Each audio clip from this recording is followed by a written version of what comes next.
नमस्कार मित्रांनो, स्वागत आहे तुमचं आणखी एका नव्या व्हिडिओमध्ये।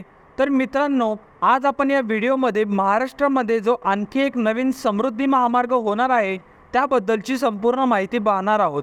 तर त्यासाठी तुम्ही व्हिडिओ शेवटपर्यंत नक्की पहा व जर तुम्ही चॅनलवर नवीन असाल तर चॅनलला सबस्क्राइब करायला विसरू नका। मित्रांनो, इन्फ्रास्ट्रक्चरमध्ये भारत वेगाने प्रगती करीत आहे।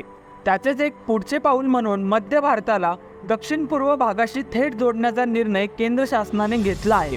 या निर्णयाच्या अनुषंगाने नागपूर ते विजयवाडा असा 457 किलोमीटरचा समृद्धी महामार्ग तयार करण्याची योजना केंद्र शासनाने आखली आहे।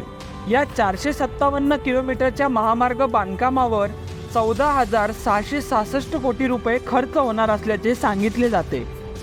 नागपूर ते विजयवाडा इकॉनॉमिक कॉरिडॉरचे काम NHAIच्या देखरेखीखाली सुरू झाले असून त्याला 5 टप्प्यात विभागण्यात आले आहे। यात 310 किलोमीटरचा ब्राउन फील्ड व 108 किलोमीटरचा ग्रीन फील्ड तयार करण्यात येत आहे। मंचेरियल ते वारंगल या दरम्यानच्या ग्रीन फील्डवर 2,500 कोटी रुपयांचा खर्च अपेक्षित आहे। या सर्व कामाचे DPR तयार असल्याचे सांगितले।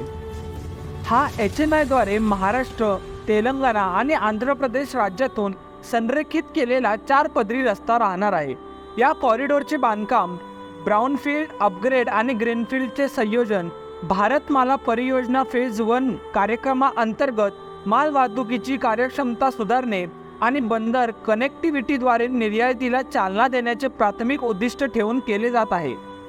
सध्या नागपूर ते विजयवाडा पर्यंतचे अंतर आता 770 किलोमीटर असून त्यासाठी आदिलाबाद हैदराबाद मार्गे जावे लागते व हे अंतर कापायला साधारणतः 13 तासांचा अवधी लागतो।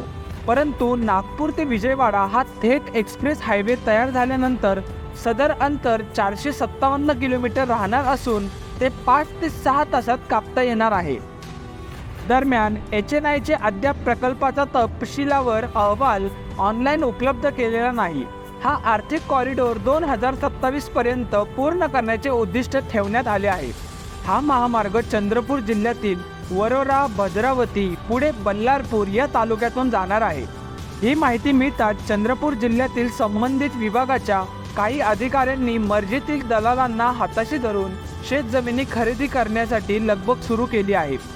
वरोरा तालुक्यातील हिरापूर, लोणार, पुढे सालोरी, खाताडा, जामगाव यानंतर भद्रावती तालुक्यातील कोंढा, विजासन, चारगाव, कुनाडा या भागातून हा सदर रस्ता जाणार असल्याचे म्हटले जाते।